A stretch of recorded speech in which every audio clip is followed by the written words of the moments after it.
Desa Sidetape, Kecamatan Banjar Buleleng memutuskan untuk melakukan karantina wilayah terhitung Selasa 31 Maret 2020. Upaya ini dilakukan untuk mencegah penyebaran wabah virus COVID-19 di Desa Balia Aga tersebut.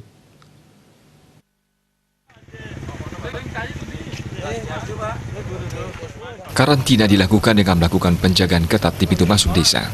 Setiap pengendara yang hendak melintas di-stop untuk disemprotkan cairan disinfektan. Protokol ini juga diberlakukan bagi warga Sidetape sendiri yang sempat pergi keluar desa. Saat mereka kembali, penyemprotan disinfektan juga dilakukan. Setelah itu barulah mereka diperbolehkan masuk ke Sidetape.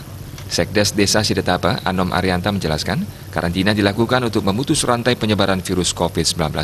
Selama karantina, pihaknya menugaskan 5 warga setiap harinya untuk berjaga di pintu masuk desa yang terdiri atas pecalang dan hansip.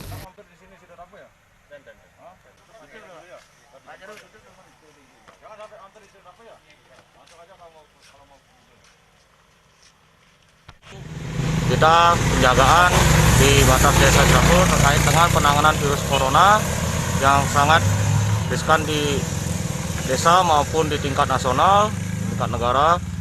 Ini kami mengadakan penjagaan guna mencegah virus corona, artinya kita membatasi orang luar masuk ke desa dalam hal biar kita tetap menjaga kenyamanan di desa kami. Selain memutus peredaran virus COVID-19, kegiatan ini juga bertujuan untuk memutus peredaran narkoba di wilayah tersebut, karena saat ini Desa Sidetape masuk dalam zona merah peredaran narkoba. Komang Yuda